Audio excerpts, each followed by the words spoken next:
Eu tô muito feliz. Vocês estão vendo a qualidade desse vídeo? Eu vou chorar. Os dias de glória chegaram. Tô aqui hoje com o meu chá, não é café dessa vez.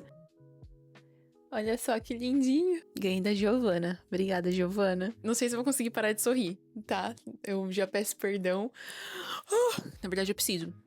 Bem-vindos a mais um episódio da nossa série dos sims antes do sim. Hoje a gente vai falar sobre algo que é muito importante e é o fundamento de tudo, que é a identidade. Eu espero que você entenda desde o começo que nenhum outro vídeo, nenhuma outra coisa que a gente vai falar aqui vai fazer sentido pra você se esse aqui não estiver claro, se a sua identidade não estiver firmada, porque tudo que a gente faz, a forma como a gente se relaciona, aquilo que você espera das pessoas, como você reage, como você sonha, tudo parte desse lugar da identidade. Nem sempre é perceptível, mas tá lá. Então hoje a gente vai voltar pro início.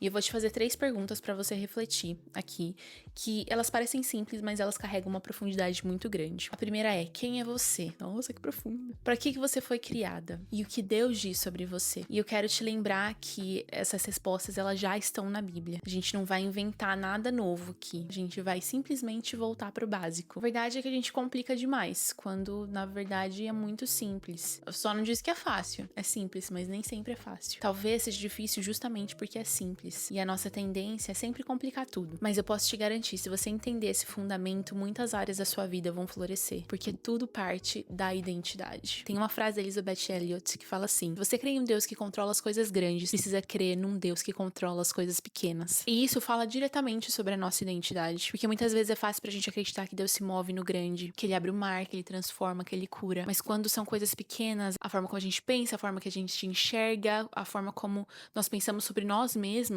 aí parece difícil. Mas só que Deus, ele é um Deus do grande e do pequeno. E se a gente não acreditar que Deus, ele cuida também dessas áreas internas e profundas, a gente sempre vai tentar se autodefinir. E é sobre isso que a gente precisa falar, sobre quem Deus é. Pra isso a gente vai voltar lá no início, lá no Éden. Porque a primeira guerra de identidade aconteceu lá no jardim. E a gente vai falar sobre 3 princípios que afetam a forma como a gente se vê. O primeiro é: a queda começou com uma dúvida sobre quem Deus é. Quando a gente olha pra história, lá em Gênesis, a serpente não chegou falando pra Eva assim: ah, você é insuficiente, você não é nada. Não, ela chegou perguntando: é verdade que Deus disse? Então ela ataca a visão que Eva tinha sobre Deus. Ela ataca o caráter de Deus, atacou a bondade de Deus. E toda crise de identidade, ela começa com uma crise de revelação. Porque quando a visão que nós temos sobre Deus fica distorcida, tudo ao nosso redor fica distorcido. A visão que nós temos sobre nós mesmos fica distorcida. Ah, esse Deus, ele não é tão bom assim, então eu preciso me proteger. Ah, esse Deus, ele não é confiável, eu não consigo descansar no que ele me diz. Se Deus, ele tá escondendo algo de mim, então eu preciso ir tentar resolver algo sozinha. Eva começou a duvidar de quem Deus era. E isso abriu caminho pra dúvida de quem ela era. E aí nós vemos o segundo ponto, que é: o pecado, ele ofereceu uma identidade alternativa. A serpente disse pra Eva: se vocês comerem desse fruto,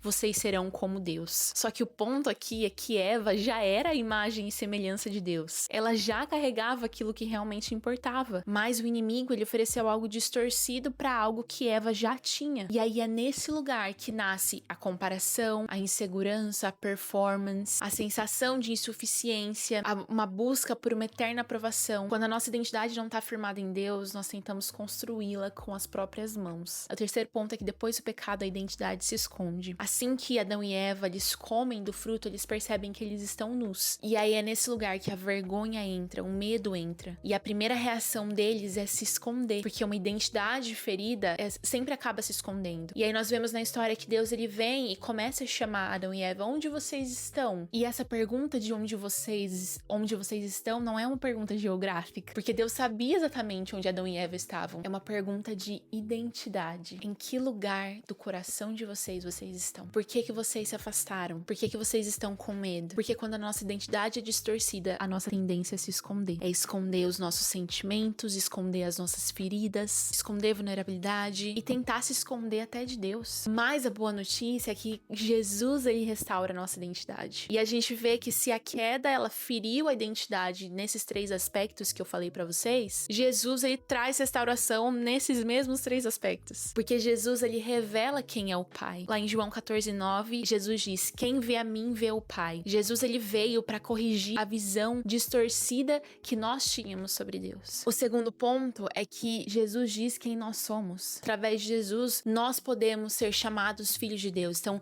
a identidade vem desse lugar de filiação, não vem de um lugar de performance. E Jesus também, ele restaura o acesso à presença de Deus. Nós sabemos que através de Jesus nós podemos entrar com confiança de novo na presença de Deus. Através de Jesus não existe mais vergonha, não existe mais medo, não existe mais insegurança, a gente não precisa se esconder mais. Tudo isso está disponível em Jesus. E agora eu quero te fazer algumas perguntas práticas. Como está a sua visão sobre Deus? Qual é a versão sobre o caráter de Deus que você tem acreditado? Será que você tem vivido escondida emocionalmente? Será que você está tentando se proteger e não expor as suas fraquezas? Hoje, meu convite para você é pra gente voltar pro básico. Nós precisamos voltar ao que Deus diz, porque esse é o início de tudo, a identidade. Se a gente entende quem Deus é, nós entendemos quem nós somos. E quando nós entendemos quem nós somos, as coisas na nossa vida começam a se alinhar. Porque não é mais sobre tentar ser alguém que nós não somos, sobre como você enxerga quem é Deus. E o sim que eu quero te convidar a dar hoje é um sim pra identidade, é um sim pra você limpar a sua visão que você tem sobre Deus, pra que você possa conhecer mais a Deus, e à medida que você conhece mais a Deus, você pode conhecer mais sobre quem você é. E sabendo quem você é, você tendo a sua identidade firmada, isso vai te dar força, isso vai te dar ânimo para quando as situações difíceis da vida vierem, você não vai se abalar. Quando as mentiras vierem te atacar, a sua identidade vai estar firmada no Senhor. Quando as dúvidas vierem, você vai estar firmada no Senhor. Quando a nossa identidade está firmada, isso faz com que nós estejamos alicerçados. Alicerçados. Essa é uma palavra, né? Alicerçados. É isso. Porque as situações difíceis podem vir, as dúvidas podem vir, mas a nossa identidade no Senhor está firmada. E aí no futuro você não precisa de alguém para definir quem você é, porque você já sabe exatamente quem você é no Senhor. E isso nunca vai mudar. Pessoas vêm, pessoas vão, mas o Senhor, ele continua, ele permanece o mesmo. E é nele que nós colocamos a nossa esperança. É nele que nós colocamos e encontramos a nossa identidade. Eu espero que esse vídeo tenha te abençoado